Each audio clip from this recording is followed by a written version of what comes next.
Let's use chemistry to make fun of Donald Trump. Did the hydrogen peroxide poured into the reflecting pool to kill the algae that was stopping people from appreciating the nice blue paint cause the paint to peel off in chunks?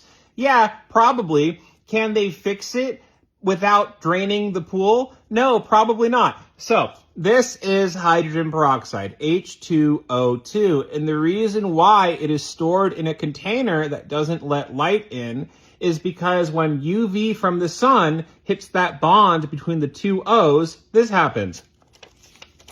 And now we have two hydroxyl radicals. So these are a type of free radical, which you've probably heard of if you're like a health nut. Free radicals are bad because they can oxidize basically everything. When you oxidize something, you steal an electron from it.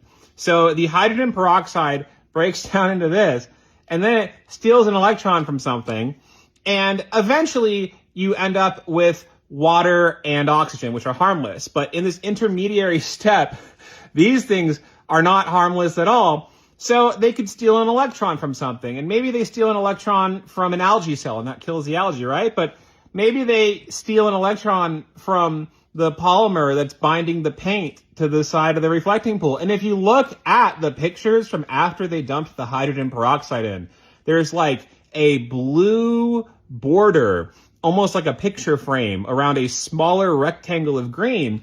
And that's because the water isn't circulating that much. So the hydrogen peroxide didn't drift that far, which means there was a high concentration of hydrogen peroxide directly against the paint at the edges of the reflecting pool.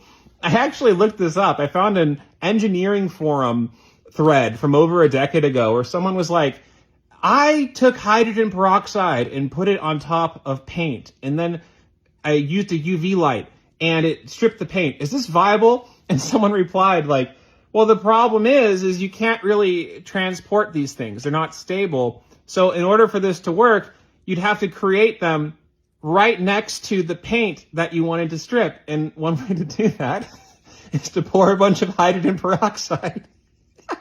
So stupid. So what happens now?